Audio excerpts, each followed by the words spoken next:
Force Motors മറ്റ് Indian ബ്രാൻഡായിട്ടുള്ള Tata Motors, Mahindra പോലുള്ള കാറുകളുമായി compare ചെയ്യുമ്പോൾ അത്രയധികം സെലിബ്രേറ്റ് ചെയ്യാത്ത ഒരു ബ്രാൻഡ് എന്ന് തന്നെ പറയണം ഇന്ത്യൻ മാർക്കറ്റിൽ. 1958 എസ്റ്റാബ്ലിഷ് ചെയ്തിട്ടുള്ള ഈ ബ്രാൻഡ് ഇന്ത്യയിൽ മോസ്റ്റ് ഡ്യൂറബിൾ ആയിട്ടുള്ളതും വെർസറ്റൈൽസ് ആയിട്ടുള്ളതുമായിട്ടുള്ള വാഹനങ്ങളെ ഡെലിവറി ചെയ്തിട്ടുണ്ട്. കൊമേഴ്ഷ്യൽ കാരിയേഴ്സ് തുടങ്ങി ഡിഫൻസിന് വേണ്ടിയിട്ടുള്ള വാഹനങ്ങളും ഡെലിവറി ചെയ്തിട്ടുണ്ട്. മാത്രമല്ല മെഴ്സിഡീസ് ബെൻസ്, BMW പോലുള്ള വാഹന നിർമ്മാതാക്കൾക്ക് സപ്പോർട്ടും ചെയ്തുകൊണ്ടിരിക്കുകയാണ്. ആ കാര്യം എല്ലാവർക്കും അറിയാവുന്നതുമാണ്. ഫോഴ്സ് മോട്ടോഴ്സ് ലേറ്റസ്റ്റ് ആയിട്ട് ഇൻട്രൊഡ്യൂസ് ചെയ്തിട്ടുള്ള ഗൂർഖ 4x4 മഹീന്ദ്ര താറിനോട് ഡയറക്റ്റ് ആയിട്ട് കോമ്പറ്റേറ്റ് ചെയ്യുന്നു. ഇന്ത്യയിലെ പ്രോപ്പറായ ഓഫ് റോഡർ കാറുകളായ മാരുതി സുസുക്കി ജിംനി, മഹീന്ദ്ര താർ, കൂടെ ഫോഴ്സിന്റെ ഗൂർഖയുമാണ്. ഈ 3 കാറുകളെയും കമ്പയർ ചെയ്യുമ്പോൾ മഹീന്ദ്ര താറിനെ ഒഴിച്ചു നിർത്തിയാൽ ബാക്കി 2 കാറുകൾക്കും സെയിൽസ് വോളിയം വളരെയധികം കുറവാണ്. എന്നാൽ ഫോഴ്സ് മോട്ടോഴ്സിന് ഡിഫൻസിന്റെ കയ്യിൽ നിന്നും വളരെ വലിയൊരു ഓർഡറാണ് ലഭിച്ചിരിക്കുന്നത്. ഏകദേശം 3000 കാറുകളെ ഇന്ത്യൻ ഡിഫൻസിന് വേണ്ടിയിട്ട് ഫോഴ്സ് മോട്ടോഴ്സ് കൊടുക്കുന്നുണ്ട്. കാർ മാർക്കറ്റിൽ ലോഞ്ച് ആയിട്ടും വളരെ വലിയ സക്സസ് ഒന്നും ലഭിക്കാത്ത ഈ ഗൂർഖയ്ക്ക് എന്തുകൊണ്ടാണ് ഡിഫൻസിൽ ഇത്രയും വലിയ ഓർഡർ ലഭിച്ചത് എന്നുള്ള കാര്യം നമുക്ക് ഈ വീഡിയോയിലൂടെ നോക്കാം.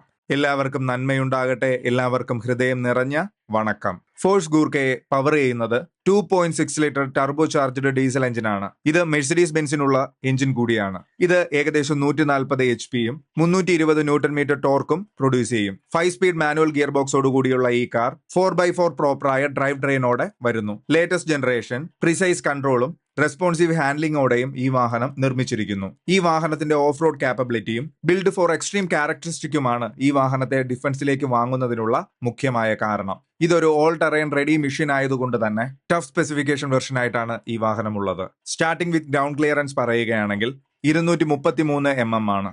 റോക്കി ആയിട്ടുള്ളതും അൺഇവൻ ലാൻഡ്സ്കേപ്സിൽ എഫേർട്ട്ലെസ് ആയിട്ട് വർക്ക് ചെയ്യാനായി ഈ ഗ്രൗണ്ട് ക്ലിയറൻസ് കൊണ്ട് ഈ വാഹനത്തിന് സാധിക്കും. ഈ വാഹനത്തിന്റെ വാട്ടർ വെയ്ഡിംഗ് കപ്പാസിറ്റി 700 mm ആണ്. ഈ സെഗ്മെന്റിൽ തന്നെ ഇത് ഈ വാഹനത്തിന് വളരെ കൂടുതലാണ്. എയർ ഇൻടേക്ക് സ്നോർക്കൽ ഹൈ ആയി പ്ലേസ് ചെയ്തിരിക്കുന്നത് കൊണ്ട് തന്നെ ഡീപ്പ് വാട്ടർ ക്രോസിംഗ്സിലും ഈ വാഹനം ഈസി ആയിട്ട് യൂസ് ചെയ്യാൻ സാധിക്കും. അപ്രോച്ച് റാങ്കിൾ, ഡിപ്രോച്ച് റാങ്കിൾ, മാത്രമല്ല റാപ്പ് ഓവർ ആംഗിൾ ഈ കാറ്റഗറിയിൽ തന്നെ മികച്ചതാക്കിയിരിക്കുന്നു. സ്ലിപ്പറി റോഡ്സിൽ മെക്കാനിക്കലി ആക്ച്വേറ്റഡ് ലോക്സ് കൊടുത്തിട്ടുണ്ട്. ഈ ഡിഫറൻഷ്യൽ ലോക്സ് ട്രാക്ഷനെ ലൂസ് ചെയ്യുമ്പോൾ സ്ലിപ്പറി ആയിട്ടുള്ളിടത്തു നിന്നും പുറത്തു വരാൻ സാധിക്കും. ഗ്രേഡബിലിറ്റിയും 35 ഡിഗ്രി ഉണ്ട്. സ്റ്റീപ്പ് ആയിട്ടുള്ള മലയിലും എഫേർട്ട്ലെസ് ആയിട്ട് ക്ലൈംബ് ചെയ്യുന്നതിന് വേണ്ടി ഗൂർഖ വളരെയധികം യൂസ്ഫുൾ ആയിരിക്കും. ഫുൾ മെറ്റൽ ബോഡി സ്ട്രക്ചർ ഡ്യൂറബിലിറ്റിയെ വളരെയധികം എൻഷുർ ചെയ്യും. ഇന്ത്യയുടെ ഡിഫൻസിനെ മോഡേണൈസ് ചെയ്യുന്നതിന് വേണ്ടി 2018 തുടങ്ങി ലൈറ്റ് സ്ട്രൈക്ക് വെഹിക്കിൾസ്, ട്രാവലർ തുടങ്ങിയവയെ ഫോഴ്സ് മോട്ടോഴ്സ് നൽകിക്കൊണ്ടിരിക്കുകയാണ്. ഇന്ത്യൻ ആർമിയുടെ കറന്റ് ഫ്ലീറ്റ് ഓഫ് വെഹിക്കിൾസിൽ Maruti Suzuki Jimny, Tata Safari Storm, മഹീന്ദ്രയുടെ ALSV,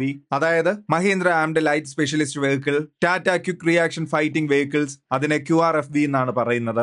ഈ വാഹനങ്ങളാണ് മെജോറിറ്റി ആയിട്ട് ഇന്ത്യൻ ആർമിയിലുള്ളത്. ഈ ഫോഴ്സ് ഗൂർഖ മോഡേൺ ഡിസൈൻ ആയിട്ടും ലേറ്റസ്റ്റ് ടെക്നോളജിയോടും കൂടിയാണ് ഉള്ളത്. അതുകൊണ്ട് തന്നെ പഴയ വാഹനങ്ങളിൽ ഡിഫൻസ് ഈ വാഹനത്തെ റീപ്ലേസ് ചെയ്യുന്നു. പാസഞ്ചർ സെഗ്മെന്റിൽ അത്രയധികം സക്സസ് ആകാത്ത ഗൂർഖ ഫുൾ കാപ്പബിലിറ്റിയെയും യൂസ് ചെയ്യുന്നതിന് വേണ്ടി ഡിഫൻസ് സെക്ടറിൽ യൂസ് ചെയ്യാൻ പോകുന്നു എന്നറിയുമ്പോൾ വളരെയധികം സന്തോഷം തോന്നുന്നു. ഫോഴ്സ് ഗൂർഖയെ പറ്റി നിങ്ങളുടെ വിലപ്പെട്ട അഭിപ്രായം ഉറപ്പായിട്ടും കമന്റ് സെക്ഷനിൽ പറയുക. നിങ്ങളിൽ എത്ര പേർ ഫോഴ്സ് ഗൂർഖ യൂസ് ചെയ്തിട്ടുണ്ട് എന്നുള്ള കാര്യവും കമന്റ് സെക്ഷനിൽ പറയുക.